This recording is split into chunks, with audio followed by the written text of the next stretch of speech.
삶의 기적을 일으키는 30분 예배를 시작하도록 하겠습니다. 하나님께서 오늘 우리에게 주신 말씀은 사도행전 5장 33절에서 42절까지 말씀입니다. 이 말씀 제가 봉독하도록 하겠습니다. 그들이 듣고 크게 노하여 사도들을 없이 하고자 할세 바리새인 가말리엘은 율법교사로 모든 백성에게 존경을 받는 자라. 공회 중에 일어나 명하여 사도들을 잠깐 밖에 나가게 하고 말하되 이스라엘 사람들아 너희가 이 사람들에 대하여 어떻게 하려는지 조심하라. 이전에 드다가 일어나 스스로 선전하며 사람이 약 400명이나 따르더니 그가 죽임을 당하며 따르던 모든 사람들이 흩어져 없어졌고 그 후 호적할 때에 갈릴리의 유다가 일어나 백성을 깨어 따르게 하다가 그도 망한즉 따르던 모든 사람들이 흩어졌느니라. 이제 내가 너희에게 말하노니 이 사람들을 상관하지 말고 버려두라. 이 사상과 이 소행이 사람으로부터 났으면 무너질 것이요 만일 하나님께로부터 났으면 너희가 그들을 무너뜨릴 수 없겠고 도리어 하나님을 대적하는 자가 될까 하노라 하니 그들이 옳게 여겨 사도들을 불러들여 채찍질하며 예수의 이름으로 말하는 것을 금하고 놓으니 사도들은 그 이름을 위하여 능욕받는 일에 합당한 자로 여기심을 기뻐하면서 공회 앞을 떠나니라. 그들이 날마다 성전에 있든지 집에 있든지 예수는 그리스도라고 가르치기와 전도하기를 그치지 아니하니라. 아멘. 오늘 이 시간 하나님께서 우리 주신 말씀을 듣기 전에 잠시 기도한 시간 갖도록 하겠습니다. 하나님 아버지 감사합니다. 오늘도 어리석고 연약한 저희들 우리 하나님 아버지께서 사랑하셔서 저희를 친히 만나주시고 우리 하나님 저희에게 말씀하여 주시니 감사합니다. 하나님 아버지 오늘도 하나님이 주시는 진리의 말씀을 통해서 저희가 하나님의 사랑을 알게 하시고 그 진리 안에 거함으로 인해서 저희의 삶이 하나님의 기쁨과 영광을 나타내는 삶이 될 수 있도록 은혜 베풀어 주옵소서. 예수님의 이름으로 감사하며 기도드리옵나이다. 아멘. 오늘 말씀에 보면은 지금 대제사장 무리들이 이제 사도들을 없이하고자 제거하고자 사도들을 죽이려는 그런 마음을 품습니다. 사도들에게 화가 난 이 대제사장 무리들이 사도들을 죽이려고 할 때에 사람들에게 존경받는 율법교사인 가말리엘이라는 사람이 중재해서 이야기를 합니다. 그래서 그 대제사장 무리들이 가말리엘 율법교사의 말을 듣고 이제 사도들을 죽이려고 하는 그 마음은 이제 그들이 절제를 하는데 그럼에도 불구하고 그들이 사도들에 대한 그 화가 분노가 사라지질 않는 겁니다. 그래서 그들이 사도행전 5장 40절의 말씀처럼 그들이 옳게 여겨 사도들을 불러들여 채찍질하며 예수 이름으로 말하는 것을 금하고 놓으니라고 말씀하고 있습니다. 사도들을 죽이려는 그들의 마음은 절제하지만 그들의 분노가 극에 달했기 때문에 그냥 놔주기는 싫다는 거예요. 그래서 사도들을 채찍질해서 심하게 때리고 그런 다음에 다시는 예수님의 이름으로 말하지 마라 라고 다시 한번 위협하면서 그러면서 사도들을 풀어줍니다. 이스라엘의 영적 지도자들 그리고 정치적 지도자들인 이 대제사장 무리들이 이렇게 사도들을 잡아서 가두고 사도들을 채찍질하는데 그렇다면 사도들은 과연 무엇을 잘못했길래 뭘 엄청나게 잘못했길래 이렇게 그 당시 영적 지도자 정치적 지도자들이 이 대제사장 무리들에게 잡혀서 감옥에 갇히기도 하고 이렇게 채찍에 맞기도 하는가? 사도들이 도대체 무엇을 했는가? 이 사도들이 무엇을 했는지는 이 대제사장 무리들이 사도들을 잡기 전 무엇을 했는지 말씀하고 있는 사도행전 5장 12절과 13절 말씀을 통해서 알 수 있습니다. 사도행전 5장 12절은 이렇게 말씀합니다. 사도들의 손을 통하여 인간의 표적과 기사가 많이 일어나매라고 말씀합니다. 사도들을 통해서 표적과 기사, 하나님께서 행하신 놀라운 역사들이 일어난다는 거예요. 병든 자가 치료받고 귀신으로부터 고통받는 사람들이 귀신이 떠나가고 그래서 그들의 삶의 고통에서 벗어나는 그런 역사들 그리고 그렇게 삶의 현실적인 문제에서만 벗어나는 것이 아니라 그 이후에 베드로 사도가 전하는 복음의 말씀을 통해서 그들이 영원히 구원받는 귀한 역사들이 일어난다는 겁니다. 그렇게 사도들을 통해서 표적과 기사가 많이 일어나고 그렇게 놀라운 역사들이 일어날 때에 사도행전 5장 13절은 계속해서 말씀할 때 그 나머지는 감히 그들과 상종하는 사람이 없으나 백성이 칭송하더라 라고 말씀합니다. 지금 사도행전 5장의 말씀은 사도들이 하는 그 표적과 기사 그리고 사도들의 가르침을 통해서 일어나는 그 모든 놀라운 역사들을 지켜보는 사람들이 어떤 사람은 그 일들을 통해서 예수님을 믿고 어떤 사람은 여전히 예수님을 믿지 않아요. 근데 예수님을 믿지 않는 사람들조차도 사도들을 칭송하더라. 사도들을 칭찬하더라 라고 성경은 말씀합니다. 그렇습니다. 지금 사도들이 하고 있는 일은 지금 대제사장 무리들에게 질책을 받고 채찍에 맞은 만큼 그렇게 나쁜 일을 한 것이 아니라 악한 일을 한 것이 아니라 오히려 반대로 사도들은 사람들이 칭찬할 만큼 그렇게 선한 일들을 사람들을 도와주는 일들을 그런 귀한 일들을 하고 있었다는 거예요. 근데 그렇게 사도들이 그렇게 귀한 일들을 하고 있는데 사도들이 그렇게 사람들한테 칭찬받는 그런 선한 일들을 하고 있는데 근데 대제사장 무리들은 그런 사도들을 잡아서 그 사도들을 신문하고 질책하고 더군다나 채찍질로 때린 다음에 그 사도들을 풀어준다는 거예요. 참으로 황당한 일들이 일어나고 있다는 겁니다. 그렇게 아무 죄도 없는 아니 오히려 선한 일을 하고 있는 사도들을 잡아서 채찍질하고 그래서 대제사장 무리들이 이제 사도들을 놓아주었을 때 그 사도들의 반응에 대해서 성경은 이렇게 말씀하고 있습니다. 사도행전 5장 41절 말씀. 사도들은 그 이름을 위하여 능욕받는 일에 합당한 자로 여기심을 기뻐하면서 공의 앞을 떠나니라 라고 말씀합니다. 사도들이 그렇게 자신들을 잡아 가두고 신문하고 채찍질한 그 대제사장 무리들 그들에게서 떠날 때 사도들의 반응이 어떤가? 지금 사도행전 5장 41절은 기뻐하면서 라고 말씀합니다. 사도들이 기뻐하면서 그 자리를 떠나더라는 거예요.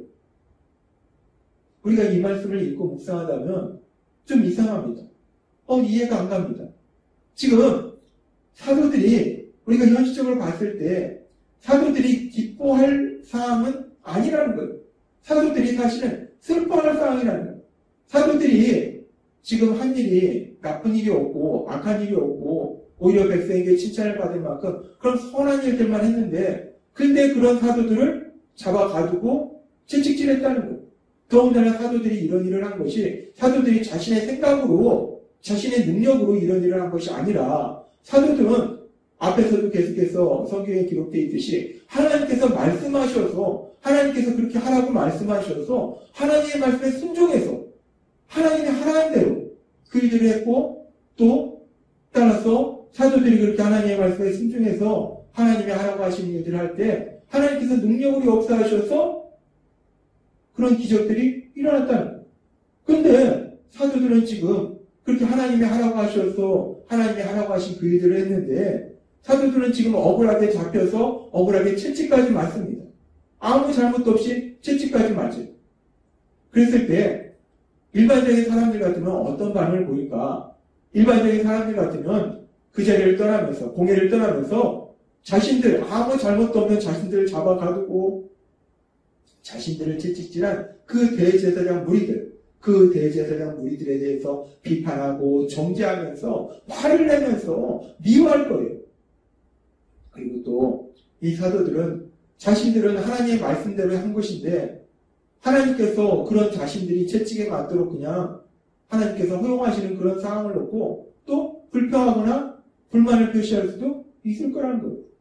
그런데 지금 오늘 말씀에 보면 사도들은 그렇게 대제사장 무리들을 미워하거나 그들에 대해서 화를 내는 것도 아니고 비판 정죄하는 것도 아니고 하나님 앞에 하나님 제가 하나님 말씀대로 했는데 왜 제가 채찍에 맞아야 되나요? 라고 불평불만하는 것도 아니고 사도들은 기뻐하면서 그 자리를 떠나더라 라고 말씀한다는 거예요.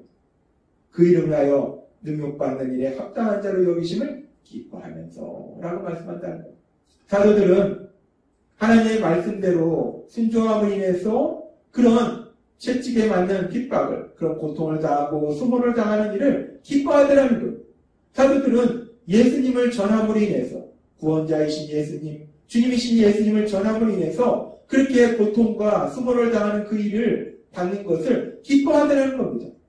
우리가 이 말씀을 읽으면서 우리 마음에 드는 것이 사도들이 정말 대단한 것.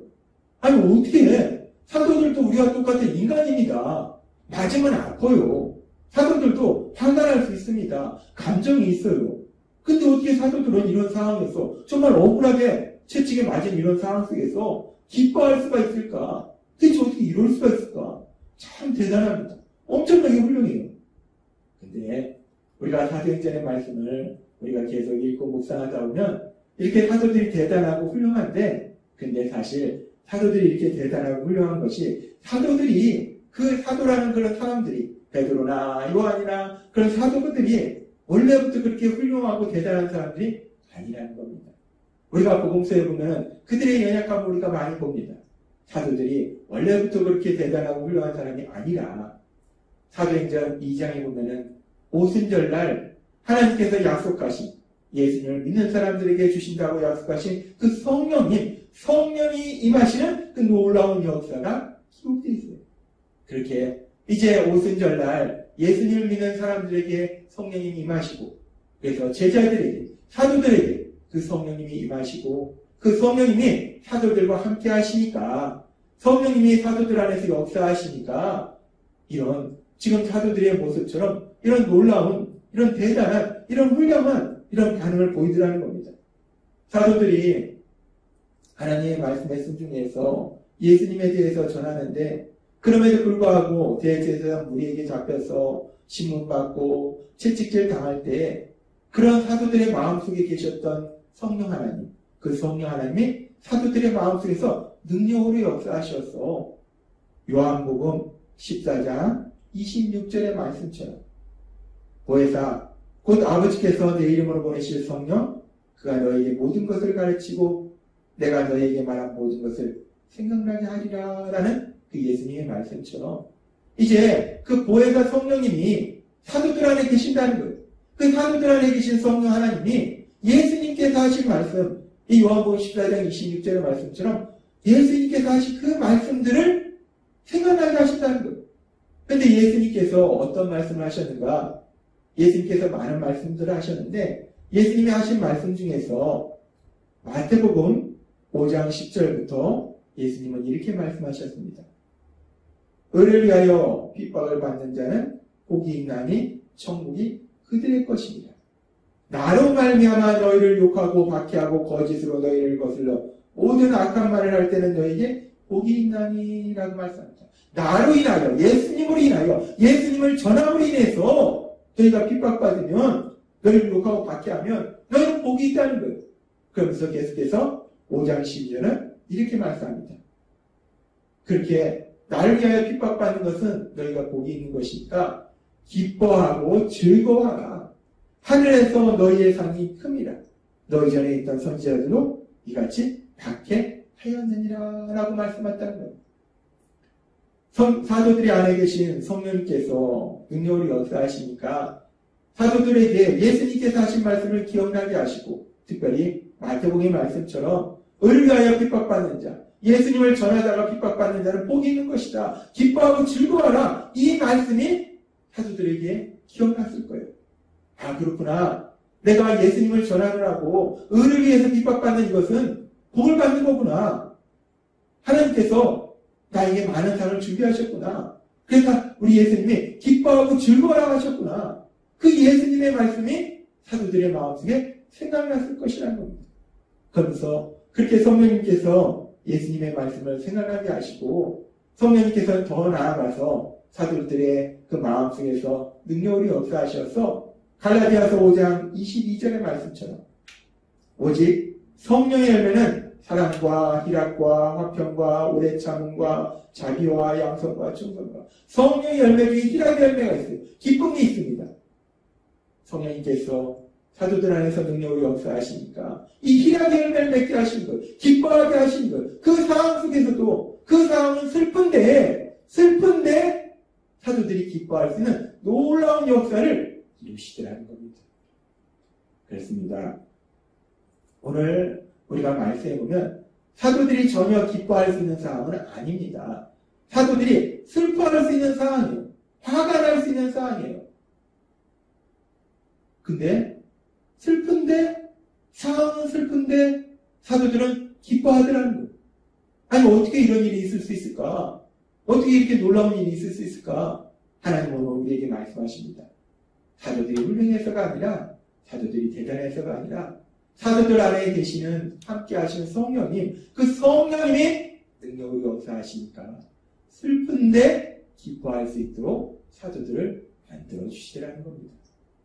그리고 오늘 말씀을 통해서 하나님께서 우리에게 다시 한번 기억하게 하신 것은, 그런데 그렇게 사도들 안에 계셔서 능력으로 역사했던 그 성령님이 사도들처럼 예수님을 믿는 우리 안에도 함께하고 계심을 믿습니다.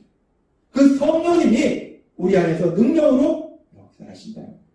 그래서 그 성령님이 우리 안에서 역사하실 때 사도들의 삶 속에서 역사하셨던 것처럼 우리가 삶 속에 어떤 상황을 만날지라도, 때로는 우리가 슬픈 상황을 만날지라도 슬픈데 기뻐할 수 있도록 능력으로 역사하실 걸 믿습니다.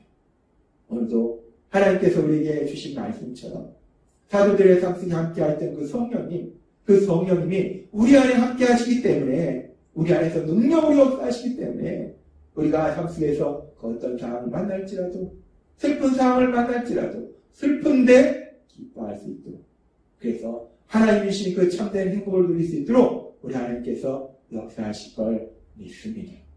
우리 안에 계신 성령 하나님의 인도하심으로, 도우심으로 날마다의 삶 속에 그 어떤 상황을 만날지라도 기뻐하며 감사하며 우리 하나님을 찬양하는 복된 삶을 살아가시는 여러분 되시길 주님의 이름으로 축원합니다. 기도하겠습니다. 하나님 아버지 감사합니다. 오늘도 주신 말씀처럼 성령 하나님이 함께 하시면 슬픈데 기뻐할 수 있는 놀라운 역사를 체험한다 말씀하신 하나님, 그 성령 하나님이 저희 안에 거하시기 때문에 저희가 세상을 살아가면서 그 어떤 일을 만날지라도 우리 성령 하나님의 능력으로 역사하셔서 기뻐하며 감사하며 찬양하는 복된 삶을 살아갈 걸 믿습니다. 예수님의 이름으로 감사하며 기도드리옵나이다. 아멘. 이 시간도 하나님께서 우리 주신 말씀을 묵상하면서 조용히 기도하는 시간 갖도록 하겠습니다.